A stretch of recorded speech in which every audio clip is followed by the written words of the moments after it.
ఈ re release.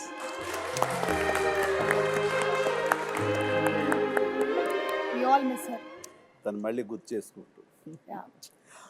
ఆ song అప్పుడు అది last song of the film. అది ఆల్మోస్ట్ నా మే 9th రిలీజ్ అంటే కనుక రిలీజ్ ముందు అంతే 10 days ముందు ఎగ్జాక్ట్లీ 10 days ముందు ఇది సాంగ్ పెట్టారు, లాస్ట్ సాంగ్. నాకు ఏదో ఒంట్లంతా నొప్పులతోటి ఫ్యూరిష్గా అనిపిస్తుంది. అయినా సరే first day shooting, second day shooting, ఇది సెట్ సాంగ్ కాబట్టి ఇంకా బాగా తీయాలని ఎక్కువ మంది పెట్టారు కాబట్టి ఇది ఇంకొక 4-5 days ఎక్స్ట్రా షూటింగ్ జరిగింది.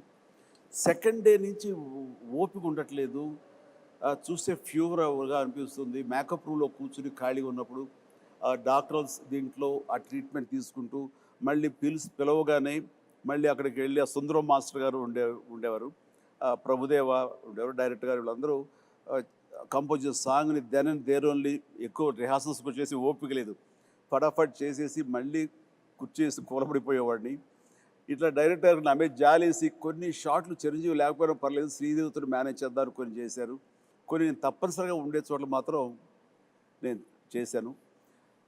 అండ్ ఎంత ఓపికగా చేశానంటే, నేను గుర్తుందో లేదు బాబాయ్, ఏదో ఒకటి మేనేజ్ చేద్దాం, ఒక 2 days రెస్ట్ తీసుకో, తర్వాత డే అండ్ నైట్ చేసేద్దాం అని కూడా అంటే 2 days రిలీజ్ ఏమో ఈ జ్వరం ఏం జ్వరమో ఎలా ఉంటుందో తెలియదు.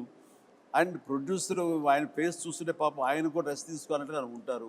ఇది ద బెస్ట్ రిలీజ్, అందరూ హాలిడేస్, మే మంత్ చాలా మంచి రిలీజ్, ఇది పోగొట్టుకోకూడదు, ఇది అందరితో పాటు నాకు నష్టమే కాబట్టి ఆ నష్టాన్ని అధిగమించాలంటే కొంచెం కష్టపడాలి అనుకున్నాను. అండ్ చేసేసాను, అయిపోయింది.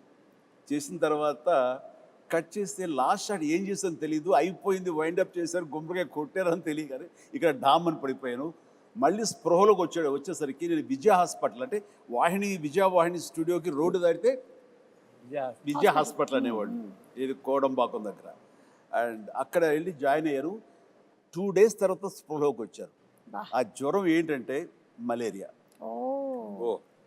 దారుణమైనటువంటి ఇది. కానీ అంటే అలా చేయాల్సి వచ్చింది, చేయాలి అంతే. నేను వెళ్ళి రెస్ట్ తీసుకుంటాను, మీరు రిలీజ్ పోస్ట్పోన్ చేసుకోండి అంటే నా మీద ఉన్న ఇష్టంతో, అభిమానంతో, నిజమే జెన్యూన్ కారణం కాబట్టి ఎవ్వరూ కాదని పరిస్థితి కాదు. కానీ నో, ఆ ప్రొఫెషన్కి న్యాయం చేయాలి అంటే నేను ఖచ్చితంగా కష్టపడాలి. అదేదో పర్వాలేదు నాకు అంటే ఓపిక ఉన్నంత వరకు లాస్ట్ మినిట్ వరకు చేసేసి ఫినిష్ చేశాం.